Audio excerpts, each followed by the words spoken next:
So, ang topic natin for tonight is about executive edge. Sige po. Ano ba yung executive edge, di ba? So, kung makikita nyo po, yan.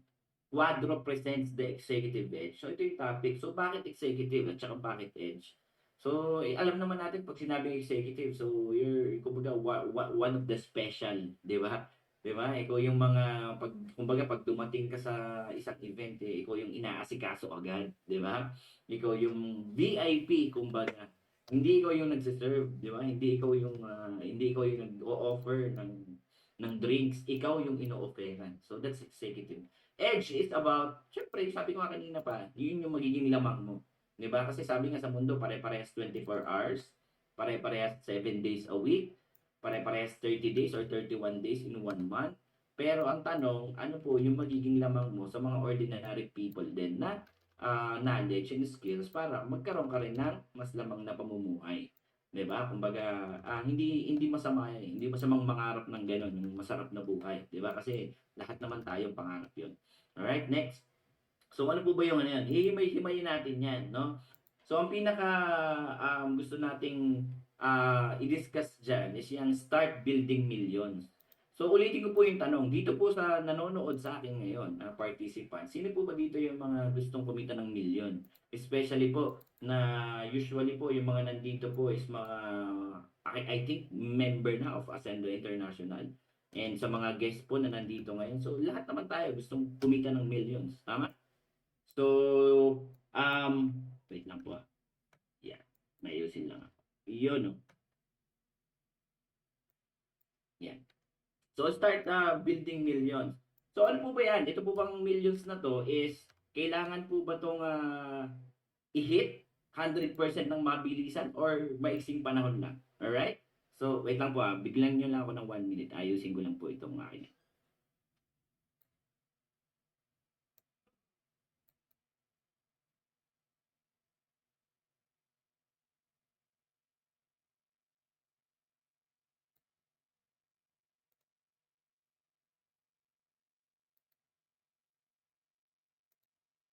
Iyon. Ayun pa.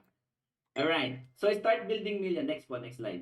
So, ito po yung topic natin ngayon, no? Siyempre, lahat naman tayo gusto magkaroon ng millions. Lahat naman tayo gustong magkaroon ng enough savings, di ba? Para sa mga, sabi ko nga, yung Filipino target goal natin, di ba? Next po, next.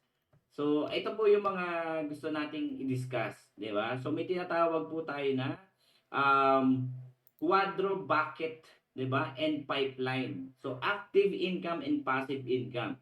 Kung kayo po tatanungin ko po, mga participants na nakikinig sa akin ngayon, sino or ano po dyan sa dalawang yan yung gusto nyo maging income?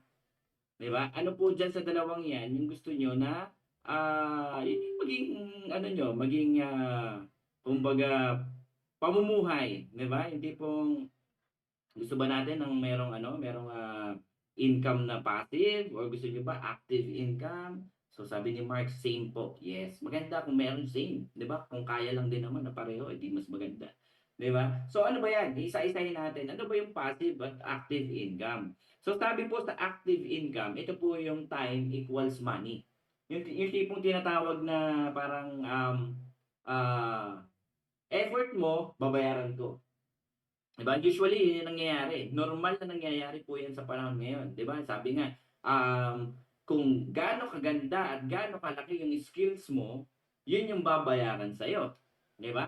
Kasi kung sabi nga, the more na paglaki ng skills, paglaki ng bayad. Like for example, kung halimbawa ikaw ay doktor at magpapa-check up ako sa'yo, kung magkano ang singil mo, babayaran kita. Hindi ako pwedeng magreklamo. Kasi based on studies yung pinag-aralan mo yan eh. Tinapos mo yung profession mo na yan. So marapat lang na bayaran kita. Di ba? Pero kung halimbawa naman, kayang gawin ng kahit sino yung ginagawa mo. Like for example, halimbawa, nagbubulkanize ka ng mga naplat na gulong. Kumbaga, kayang gawin ng kahit sino yan eh. Di ba? Kayang gawin yan ng mga, basta pag-aralan mo lang kung paano, kayang gawin yan. Hindi kailangan ng diploma, hindi kailangan ng mahabang panahon para magkaroon ka ng ganyan. So, in short, hindi gano'n kalaki yung bayad. Pag halimbawa nagpa-vulcanize ka, pero importante yun na hindi makakaandar yung kotse kung flat yung gulong mo. Pero again, naka-base sa time, naka-base sa skills, yung binabayad sa yung money. So that's the active income. Ano pa? Income stops when you stop. Sabi nga, sa active income, no work, no pay. 'Di ba? Yun yung nakakalungkot na part doon, 'di ba? Hindi pong 'pag hindi ka gumalaw, wala kang bayad. Hindi tipong halimbawa medyo tinatamad-tamad ka today mag-work, pero alam mo yun, pilit na pilit kang bumangon sa kama mo, 'di ba? Mag-stretch, 'di ba? Kahit wala ka sa mood, pero kailangan mong tumayo kasi 'pag hindi ka tumayo, wala kang kakainin sa mga susunod na araw. Tama o tama? Paki-comment nga kung nakaka-relate yung tipong 'di ba, masama ang lasa ko ngayon, eh, pero 'pag hindi ako tumayo, wala akong pambayad ng bills next month. So that's the active income. Ano pa, short-term survival. Yun nga yung tinatawag na short-term survival. Yung gano'n, yung tipong medyo ano talaga eh, medyo pang short-term lang. Kasi yung income mo pang short-term lang din. Kasi basically, napapaloob to sa mga employment, self-employed, di ba? Masakit mang tanggapin, pero that's the reality. Na kahit gaano ka kagaling sa trabaho mo, kahit gaano ka kasipag, yung salary mo naka-fix, 'di ba? Yung iba, ang mindset, sige magtatrabaho ako para meron akong fixed salary para hindi ako magugutom. Which is very, very, very wrong. 'Di ba? Ang mindset ng iba kaysa ano, 'di ba, kaysa wala akong income, kaysa wala akong kakainin sa susunod, kaysa nangangamba ako na wala akong pagkain sa mga susunod, okay na ako sa fixed salary income. Safe. Pero actually that's very wrong. Why? Kasi po kahit sabi ko nga kahit gaano ka ka-skillful, kahit gaano ka kagaling, kahit gaano ka kasipag, naka-fix yung income mo. So medyo lugi ka sa part na yun. Yung tipong sayang naman yung galing mo. 'Di ba? Sayang naman yung improvement na ginagawa mo sa sarili mo kung ganun lang din naman yung sasahurin mo every day, every hour, every month. 'Di ba? So maganda naka-open 'yan, 'di ba? Sabi nga continuous naman yung change eh. Continuous naman yung improvement ng tao eh. 'Di ba? Hindi naman naka-fix eh. Na tipong halimbawa, ang alam mo ngayon is bumilang ng 1 to 10. Hindi ka na ba matututong bumilang ng 11 to 20 sa mga susunod na araw?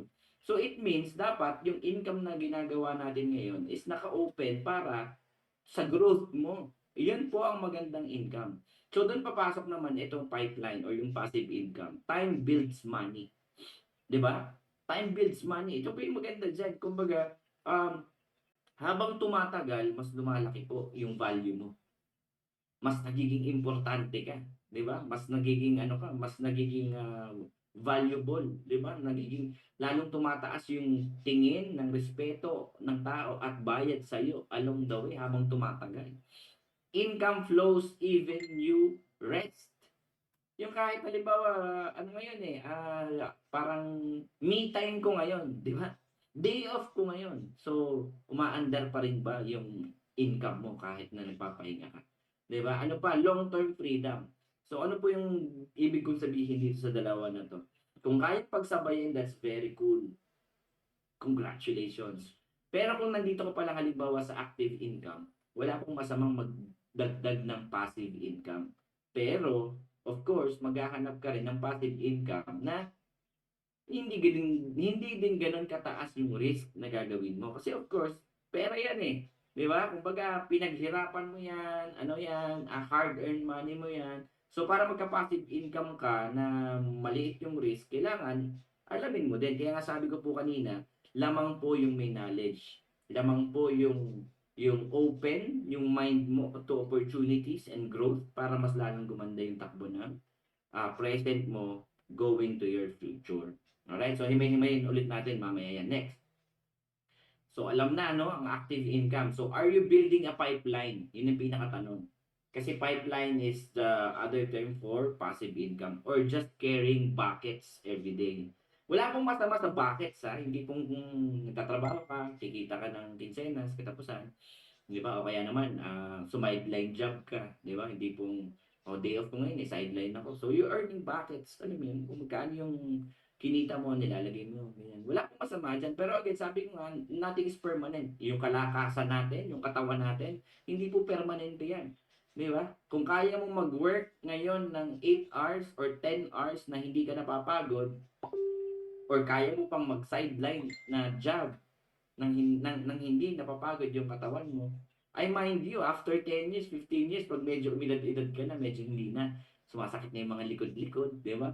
Kumbaga medyo umaaray-aray na, di ba? Yung recovery, hindi na ganun kabilis, di ba? Hindi po, halimbawa, napagod. Nung bata-bata ka pa, pag nagtrabaho ka ng sakit, itulog mo lang ng 4 hours, 6 hours, balik na ulit yung energy mo. Pero habang tumatagal, pag umiidad na, medyo hindi na, di ba? Nakaka-relate ba? Nakaka-relate ba? Sino ba dito yung mga nakaka-relate ng ganun? Yung tipong dati parang halimaw ka sa sipag. Pero ngayon medyo umaaray-aray na pag napapagod, di ba? So may ganun point. So dapat habang bata ka, habang kaya pa ng katawan mo na magkaroon ng additional or ng building pipeline, maganda po magawa niyo yan para pag when you're getting older, meron kang na-save sa bucket mo, plus meron kang nagra-run na pipeline o yung tinatawag na passive income, that's the perfect, di ba? Kumbaga Filipino dream, di ba? Hindi pong kaya mo pa rin paaralin yung anak mo, kahit apo mo, kaya mo pa rin paaralin, kahit pa mag-attorney yan or mag-pilot yan, walang problema kasi you have the passive income na pumapasok kahit na sabihin natin less na yung ano mo, yung physical na pagtatrabaho. Alright, next. So, ano ba yan? Paano ba natin, ano yan? Paano ba natin yan i-categorize? So, sabi po ni Robert Kiyosaki, so ito, isa po sa pinaka naglabas po ng, kumbaga, knowledge or kaalaman regarding sa ganitong bagay, no? Yung the cash flow quadrant. 'Di ba? So, may nilabas to na book, 'di ba? About sa ganito, yung tinatawag na quadrant, 'di ba? Yung apat na pamamaraan kung paano ka kikita ng pera. So sabi niya, merong letter E, merong letter B, merong letter S, at merong letter I.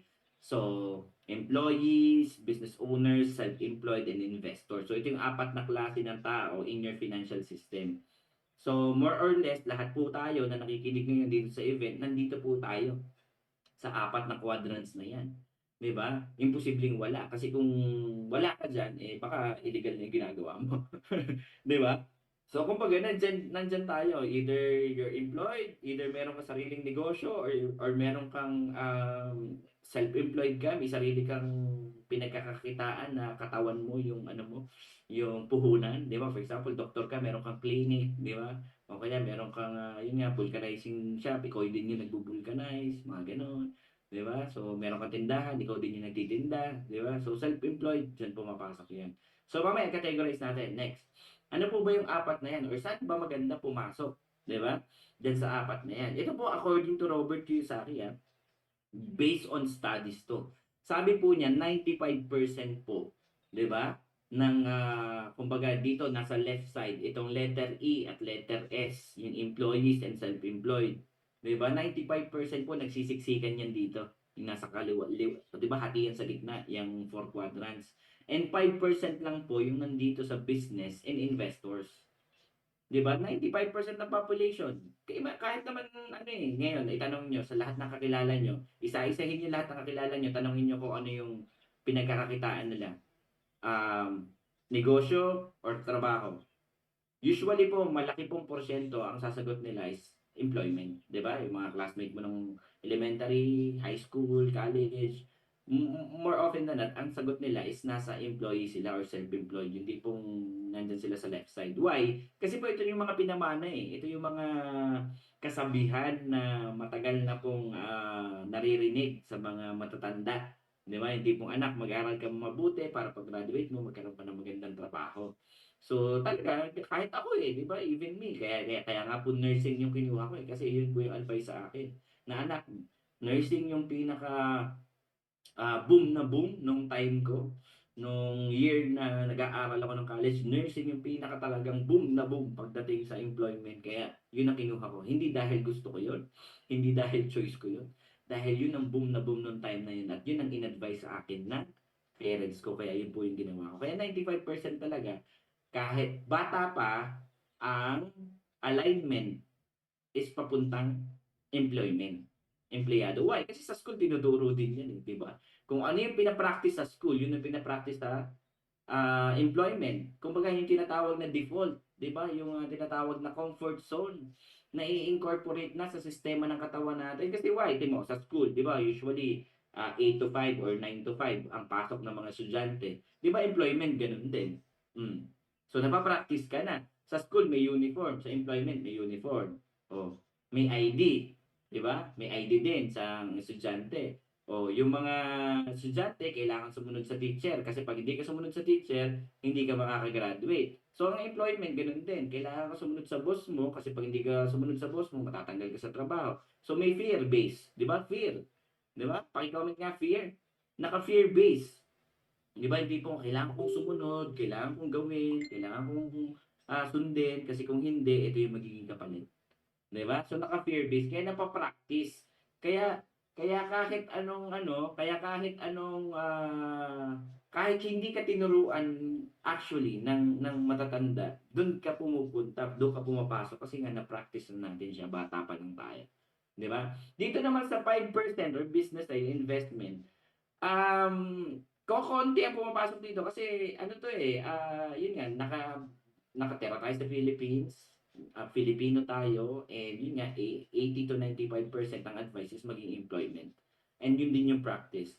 Bihira po yung business. Kasi ang business, usually mga foreigners, kung mapapansin nyo, tingnan nyo po yung top richest person in the Philippines. Usually po Chinese or foreigner.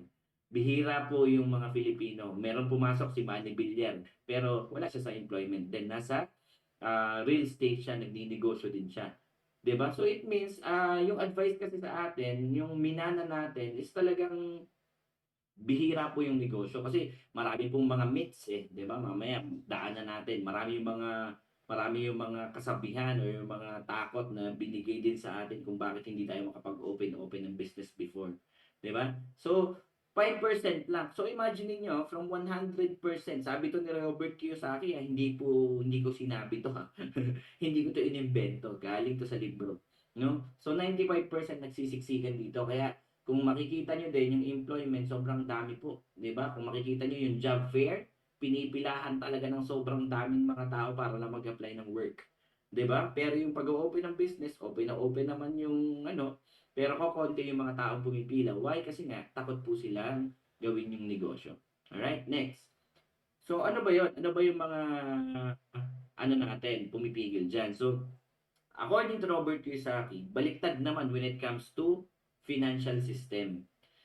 Sa employment or self-employed, yung 95% ng mga tao, naghahati-hati lang po yan sa 5% ng income or ng revenue or ng economic base or ng financial system na umiikot po sa mundo natin. 'Di ba? Kasi ang liit lang naman eh. May kilala ka bang empleyado, crew ng Jollibee na kumikita ng halimbawa 200,000 a month? Wala eh. 'Di ba? Meron bang gano'n? 'Di ba, meron ka ba nakita na halimbawa teacher sa school ngayon dito sa Luzon, Visayas, Mindanao na kumikita 300,000 a month na nagtuturo ng estudyante? Wala. So 5% lang po ang pinaghahati-hatian ng mga tao. Kaya nga po sa totoo lang, maliit po talaga ang pinaghahati-hatian. Kaya ang reklamo ng masa, kulang lagi ang financial. Kasi nga kahit gaano ka magtipid, kulang pa rin. Kasi nga nagsisiksikan tayo dyan nagsisiksikan tayo dyan yung self-employment. Dito naman po sa investment part or yung business owners, 95% po ng pera dyan umiikot. 'Di ba? Kaya nga po gustong-gusto ng mga foreigners, mga Chinese or everything na pumunta ng Pilipinas at mag-put up ng business eh. Mangungutang sila, maglo-loan sila sa bansa nila. Halimbawa, Chinese. Maglo-loan sila sa China ng halimbawa 10 million pesos. Tapos pupunta sila sa Pilipinas, dito sila maninirahan at magtatayo sila ng negosyo. Kahit anong lahi, 'di ba? Indonesian, tawag dito, Koreans, Taiwanese. Kung makikita niyo po yung mga malalaking businesses dito po sa Pilipinas na nagmamay-ari sila. Why? Kasi nga ganun sila pinalaki. 'Di ba? Kumbaga siguro sabi sa kanya, "Anak, aral ka buti para 'pag ikaw tanda, tayo ka negosyo." Siguro gano'n, 'di ba? Siguro gano'n yung pag-a-advice sa kanila. Kaya ang lalakas nila ng loob na mag-loan sa bansa nila at dadalhin sa Pilipinas, magpu-put up ng business. Kaya kung makikita niyo yung top richest persons dito po sa Pilipinas, puro ibang lahi. 'Di ba? Puro foreigner. So 95% ng pera nandiyan. Kaya kung magkakaroon ka lang din talaga ng lakas ng loob, 'di ba, na mag-take ng risk, eh sisiguraduhin ko po sa inyo na yung 200, 300, 500 or even 1 million pesos per month, kaya-kaya mong kitain. Kasi siguro naman po may nakikita kayong mayaman sa labas. May nakikita kayong naka-sports car, may nakikita kayong mansion yung bahay, may nakikita kayong talagang kung lifestyle matindi. Meron ba? Paki-comment nga ng meron. Kung meron kang kakilala na talaga namang kumikita at talagang namumuhay ng maganda talaga. 'Di ba? Na kumbaga yung 1 million sa kanila is talagang hindi hindi mo ano, hindi nila iniinda yung gano'n, 'di ba? Meron, 'di ba? Meron at meron. So imaginin mo kung kukurot ka lang diyan sa 95%, kumurot ka na lang, eh. 'Di ba? Wag mo nang kunin yung lahat ng 95%, kumurot ka na lang ng 3% sa 95% na 'yan. Sisiguraduhin ko sa'yo, mas magiging better yung life mo. Mas magiging better yung buhay mo. 'Di ba kaysa makipagsiksikan ka dun sa 5% na ah, hindi mo din masabi kung until kailan, 'di ba? Next. Alright, ito yung sinasabi ko kanina. Common money myths. Sige, next. Ito yung mga kalimitan na alam natin. Sabi ng money myths, pag marami akong trabaho, yayaman ako. Nakaka-relate? 'Di ba? Or ipapasa ko na lang sa anak ko yung hirap. Grabe naman yun, ipapasa ko na yung hirap. Meron pang iba dito eh. Ipapasa ko na lang sa anak ko yung pangarap ko. 'Di ba? Huwag na lang yung hirap, yung pangarap ko na lang. Kasi for example, pangarap kong maging doktor. Since hindi ko siya nagawa sa timeline ko, yun na lang ipapamana ko sa anak ko, "Anak, mag-doktor ka." 'Di ba? O kaya naman, pangarap ko magkaroon ng house and lot. 'Di ba? Hindi ko nagawa sa timeline ko, "O anak, dapat magka-house and lot ka. O anak, galingan mo, ah. O anak, ganito gawin mo, ah. O anak, dapat ganito, ah. O anak, o anak, o anak, o anak, o anak." Pinasa mo na lahat, 'di ba, dun sa anak mo kasi hindi mo nagawa. Kasi why? Hindi ka kasi nag-risk, hindi ka kasi nag-ano, kumbaga hindi ka lumabas dun sa tinatawag na money myths o yung sa Tagalog, maling kasabihan. 'Di ba? Business is only for the rich. Naku, ito gasgas na 'yan. Naku, hindi ako mayaman, eh, kaya hindi ako makapagnegosyo. Wala akong pampuhunan. 'Di ba? Ang mayayaman lang ang mga may negosyo lang para sa mayaman lang 'yan. Meron ba nakakarinig ng ganyan nung mga bata pa sila? 'Di ba? Of course, meron. Next. 'Di ba? So ito yung mga dapat nating binabago, 'di ba? In business, it is common the bigger the capital, the bigger the income. Totoo 'yan, 'di ba? In traditional business, the bigger the capital, the bigger the income. Magtayo ka ng restaurant na turo-turo o yung tipong karinderya, so may cap din, yung tipong may limit kung hanggang saan yung income. Kumbaga, hindi ka naman puwede mag per sandok na order na 200 per sandok, 'di ba? Yung tipong isang sandok mo ng ulam ₱200. Sino pang kakain sa'yo kung karenderya ka, 'di ba? Pero kung magtatayo ka ng restaurant, naka-aircon, free wifi, maganda yung upuan, maganda yung ambience, maganda yung ilaw, yung waitress mo or yung waiter mo pogi at maganda, pwede kang sumingil ng ₱200 per sandok. Tama o tama? Paki-comment nga ng tama kung nakaka-relate ka sa sinasabi ko. So, ibig sabihin, the bigger the capital, the bigger the income. Ganun po sa business. So, it means, yun din yung ano natin, yun din yung mga pinaniniwalaan na kailangan natin gawin. Pero mamaya, ituro ko sa inyo kung ano yung pwede natin maging solution diyan. Alright, next. Example, Jollibee. Ito ang pinaka-best example. Lahat po tayo gusto magkaroon ng Jollibee. Kasi po, pag nagkaroon ka ng Jollibee, meron ka ng sureball dyan, mga at least 300,000 monthly. Neto na income. At hindi mo na kailangan magbenta kasi tao na yung lalapit. Di ba? Hindi mo na kailangang mag-flyers or hindi mo na kailangan mag-promote sa Facebook mo na meron kang Jollibee. Kasi tao na yung lalapit. Kilala na nila yung Jollibee. Alam na nila yung lasa ng tinda ng Jollibee. So, lahat tayo gusto magkaroon ng 300,000 income every month. Pero hindi lahat tayo kaya maglabas ng investment na worth 35 million to 55 million. Meron po ba kahit isa dito sa nakikinig sa akin ngayon na merong at least 35 million? 'Di ba? Kung meron ka man, eh, mapapaisip ka pa rin, 'di ba? Kasi ang laki pa rin ng risk. 'Di ba, nage-gets yung point? Kumbaga gaano katagal mo siyang, mababawi since gano'n kalaki po yung, puhunan, 'di ba? Next. So, mapapaisip ka rin talaga kahit meron kang ganyang amount, 35M to 55M. Next po.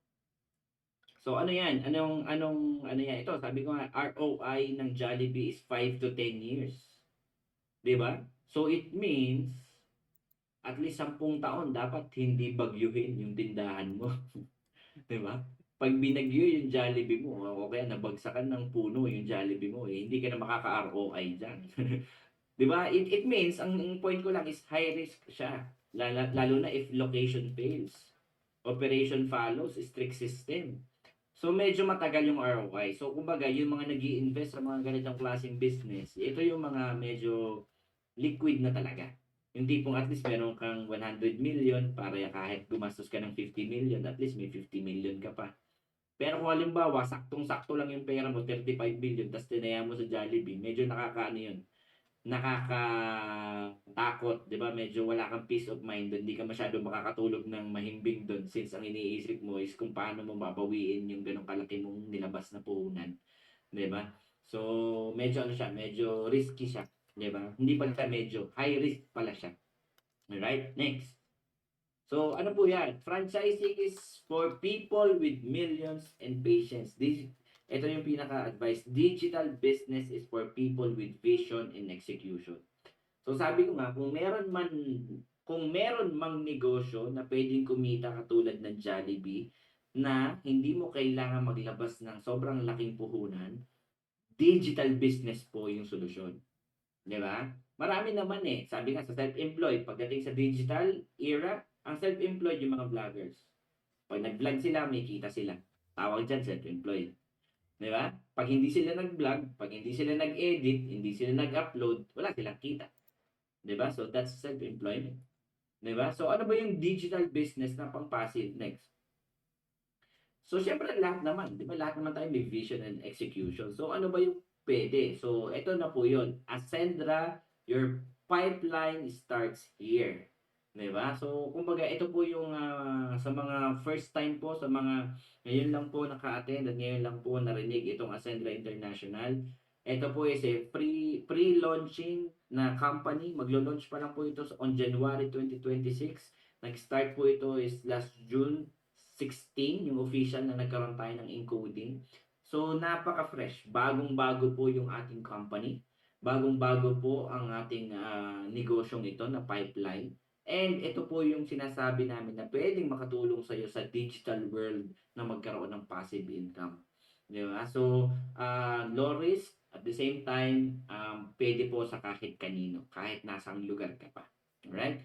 So, ano po yan? Through digital entrepreneurship and mentorship, we help you build your pipeline. Why? Kasi po we provide. Ano po pinoprovide natin? We provide the business system, check. 'Di ba? World class product and services, check. We have product po na talaga namang trending na kahit hindi mo na din ibenta katulad ng Jollibee, alam na ng mga tao. Alright? So kung gusto mong malaman about all the products at mga paparating pa na products, kung guest ka po namin ngayon, pwede mong itanong yan later on sa nag-invite sa'yo dito sa event natin kung ano ba yung mga products natin, ano ba yung mga yan, di ba? Digital tools or marketing tools, provided na rin po yan ng ating company at ng ating community dito sa Quadro. Ano pa? Real mentorship and growth mindset.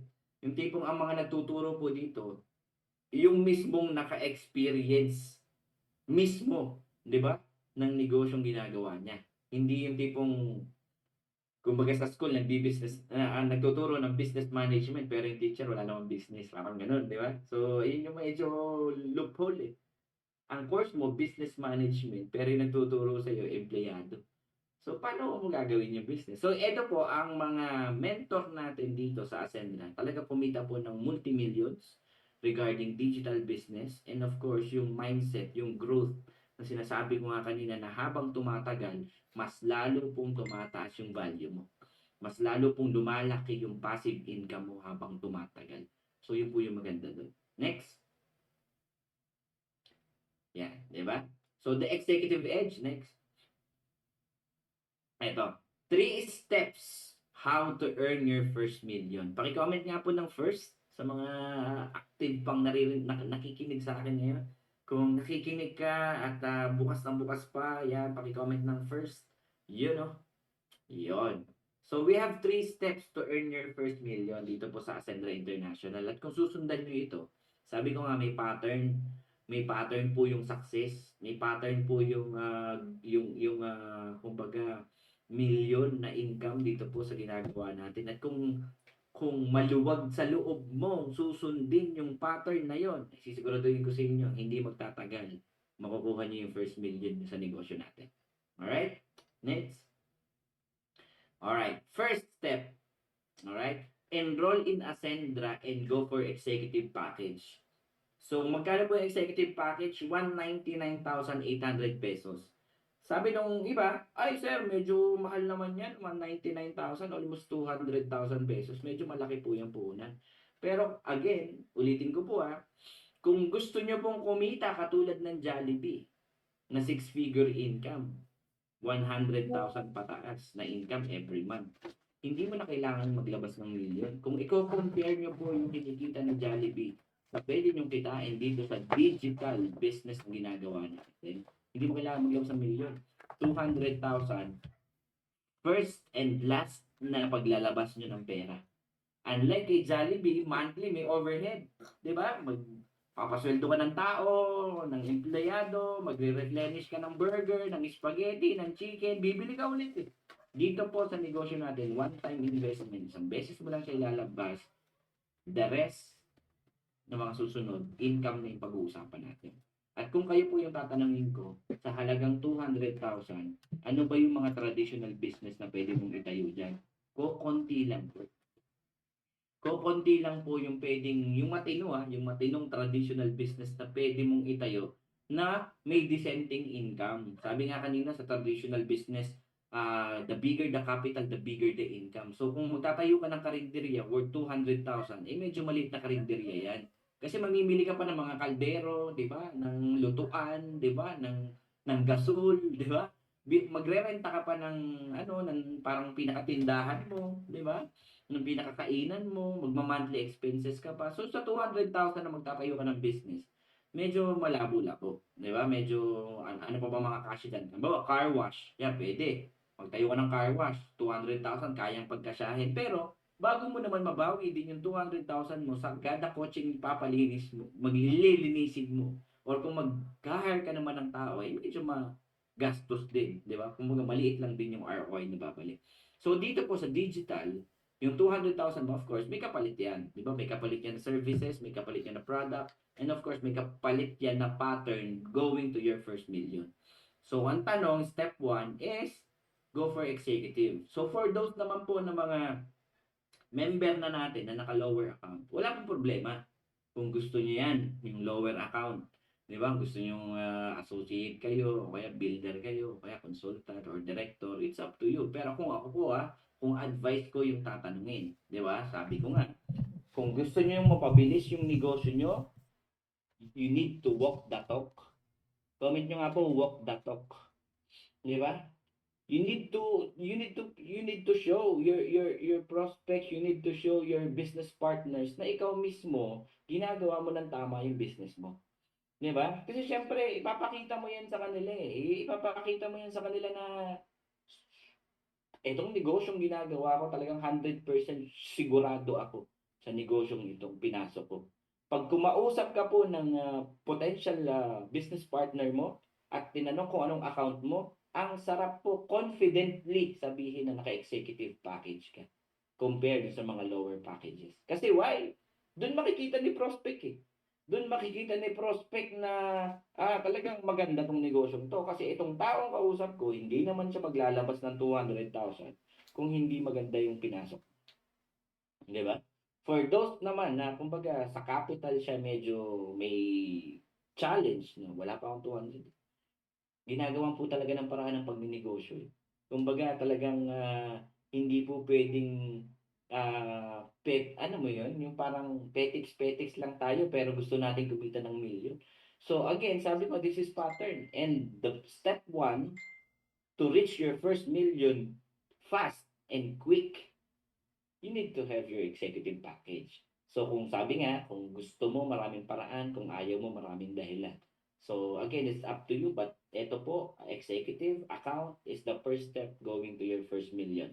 Gusto mo ng mas mabilis ang enrollees o yung tipong yung halos 50% to 80% na nakakausap mo is nag-e-enroll or sumasali sa negosyo mo. Dapat naka-executive account ka.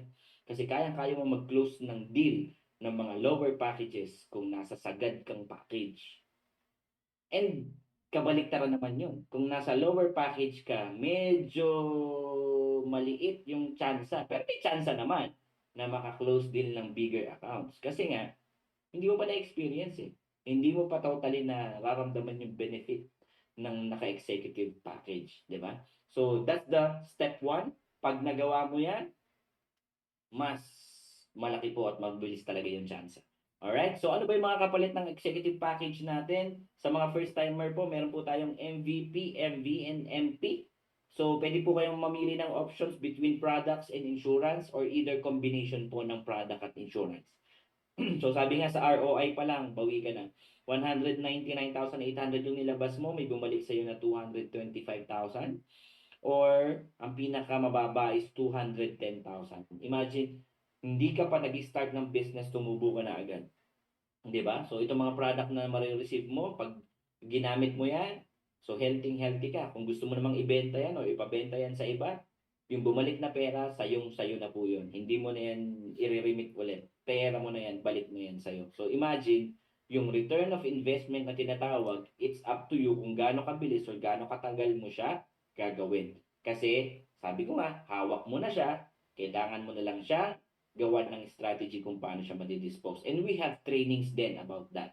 So sa mga first-timers na magkaka-receive ng mga products and insurances at gusto nyong madispose ng mabilisan, we have trainings for that. Tanong nyo lang po sa mga nag-invite sa inyo dito kung kailan tayo magkakaroon ng trainings about that. Attend ka lang doon at magkakaroon ka ng idea kung paano magiging pera ulit yung mga produkto mo. Alright? Next. Yeah.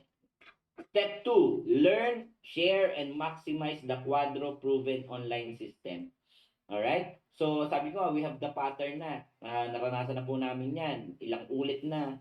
Ilang beses na kaming umulit-ulit at kumita ng milyon dito sa negosyo namin. So, we have the proven system. Hindi lang online, pati po sa offline. Di ba? Pati po sa personal. Kung kayo po ay within Manila area, Laguna, Bulacan, or malapit na provinces, kung kaya niyo pong pumunta sa office natin, sa Ascendra International Office sa Shaw Boulevard, mas maganda po yun kung mas magkikita tayo ng personal para mas mahaba yung oras sa pag-uusap natin and teaching to each and everyone para mas lumalim po yung knowledge nyo sa negosyo natin. Alright? Next.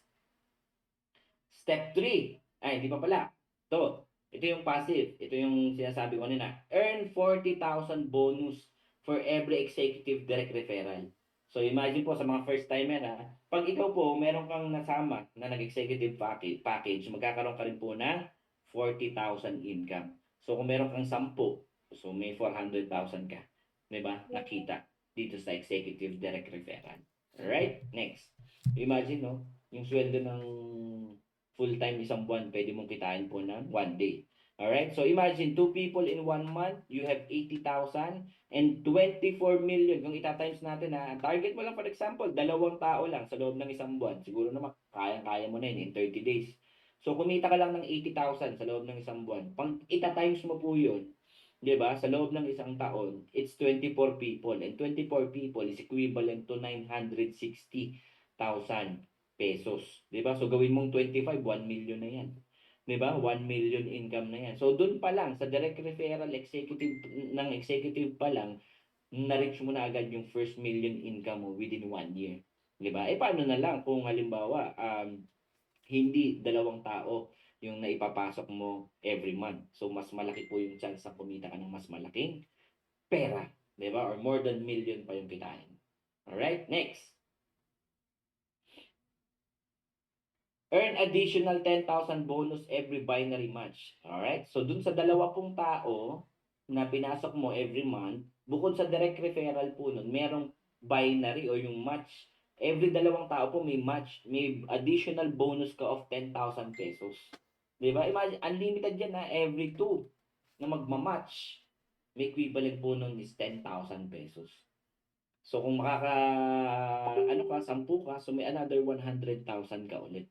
'Di ba? So again, kung gaano kabilis or gaano katagal mo i-hit yung gano'n. Sabi nga doon sa mga members po na nakikinig sa akin ngayon na gusto niyo pong sumama sa awarding sa Millionaires Club Member Award, napakadali po nun kung naka-executive package ka na. Kasi pag naka-executive package ka na, lahat po ng nakakausap mo is kaya mong ofera ng executive package din.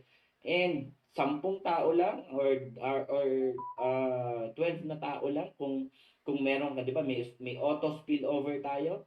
Kung meron ka ng strong leg at meron kang 10 hanggang 12 tao na executive na maipapasok bago mag-January of 2026, 100% pasok ka po sa Millionaires Club Member Awardee at aakyat ka sa stage ng kauna-unahang event ng ating company at magiging part ka po ng history ng Ascendra International. So, kaya-kaya talaga. Kaya-kaya talaga siya. Di ba? So, ito po yon. Left and right, 10,000. Ito po yung sinasabi natin kaninang match sales bonus. Alright? Next. Yan. At doon naman po sa left and right, 12 executive and 12 executives sa right, you have 120,000 income for 1 year projection. So total po noon 960 for the direct referral bonus and 120 for the binary, 1,080,000 pesos. Paki-comment nga po ng 1M kung naiintindihan niyo po yung pinaka-essence or sabi ang edge or sharp edge, shortcut, di ba, to 1 million income pagdating po dito sa ating digital business. Di ba? Next. So imagine, no? Kaya-kaya pa pala. Pero ito pa po yung malupit, no? We have special promo starting June 16 to September 16, 2025. Next. Meron po tayong additional. Di ba? Instead of 40,000 po yung direct referral, magiging 70,000 pesos. So it means additional 30,000 pesos po yung magiging income mo. So ibig sabihin, mas malaki po ang magiging income mo kung marireach mo po yung computation na sinample ko kanina. Diba? Starting July 1 to August 31 po yan. Meron po tayong bonus every executive direct referral. No, hanggang ano to? September 16 pala. Sorry. Next. Diba? So imagine, no? Yung kanina na 1,080,000 pesos magiging 1.8 million sa loob po ng isang ng hanggang September na income. So di ba gaano kalaki pong pushback 'yon, di ba? Ano pong ulitin ko para sa mga nalito 2 tao lang po ang target mo sa loob ng isang buwan. 2 tao sa dinami-dami ng Facebook friends mo, sa dinami-dami ng contacts mo sa cellphone mo, sa dinami-dami ng kakilala mo from kinder hanggang college. 2 lang every month ang kailangan mo, kaya mo nang kumita ng up to 1.8 million within 1 year time dito sa Ascendra International. Diba? Maganda po ba yun? Maganda po ba yun? 1.8 million sa loob ng 1 year? Of course, lahat po tayo gusto yan. Diba? Next. Diba? Step 3, our last step. Help your members build their business as well. Build passive income with Ascendra and Quadro. So, kumbaga, ang point lang namin dito, sabi ko, we have the proven system. Mapa-online man yun or field. Ang kailangan lang po natin gawin, ipasok natin yung sarili natin dun sa sistema na ginagawa natin. Diba? Kumbaga, make sure na na-apply mo sa sarili mo. At the same time, yung business partner mo na naakay mo papunta dito sa Ascendra at sa Quadro, i-guide mo din. 'Di ba? Tsatsagain mo din na partner, umattend ka ng training, partner, pag-aralan mo to, partner, gawin mo to, partner, itong gagawin nating next step, partner, at kukulitin mo din siya. Kasi syempre ganun po ang tao kailangan ng guidance. Kailangan natin ng magkukulit sa atin para continuously mag-grow yung business natin. And with Ascendra and Quadro, sabi ko nga, this is a proven and we have the, kumbaga, mentors na talagang willing na willing ibigay din po talaga yung knowledge and oras nila para matulungan po lahat ng members natin dito. Kaya step 1, 2, 3, yun yung gagawin mo. Pag yan, nagawa mo ng freely, yung kumbaga bukal sa puso mo, yung tipong hindi ka na kailangan pilitin pa, ikaw na may initiative ka na gawin yan. Step 1, 2, 3 na yan. Sisiguraduhin ko sa'yo, yung first million mo, nandyan lang siya, abot kamay mo na lang. Hindi siya sobrang tagal, hindi siya sobrang layo, abot kamay mo na lang. At, kumbaga, hinihintay ka na niya. Diba? Next. Meron pa ba? Yan. Go all in for executive. Congratulations to you, multimillionaire in the making.